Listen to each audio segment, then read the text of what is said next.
আসসালামু আলাইকুম। মনই বন্ধু, মনই শত্রু। আপনি আপনার মনকে নিয়ন্ত্রণ করবেন না মন আপনাকে?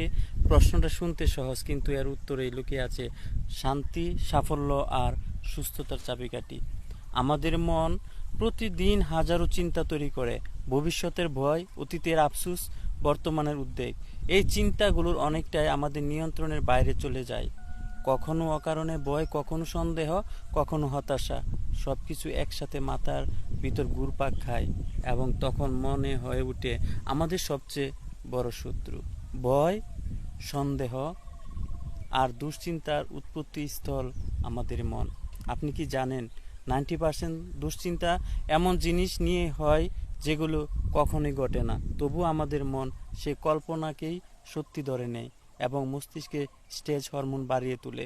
একে বলে ক্যাটাস্ট্রফাইজিং, মানে সব কিছু নিয়ে সর্বনাশের কল্পনা করা।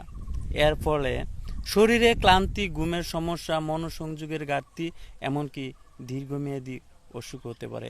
তো মনকে শত্রু থেকে বন্ধু বানানোর উপায়: চিন্তার উপর সচেতনতা আনুন। আপনি কি ভাবছেন, কেন ভাবছেন, এটাও বোঝার অভ্যাস করুন। মাইন্ডফুলনেস চর্চা করুন।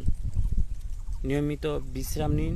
মস্তিষ্ককে প্রতিদিন কিছুক্ষণ নির্জনে থাকুন, প্রকৃতির কাছে যান অথবা স্রেফ গভীর নিঃশ্বাস নিন। এসবে মস্তিষ্ককে রিসেট করতে সাহায্য করে। চিন্তাকে চ্যালেঞ্জ করুন।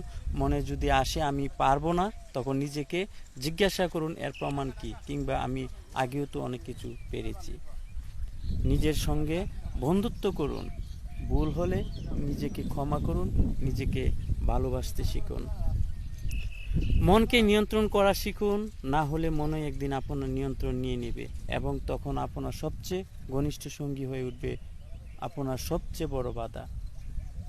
বিজ্ঞান জানুন, নিজের মনকে জয় করুন এবং জানার চেষ্টা করুন।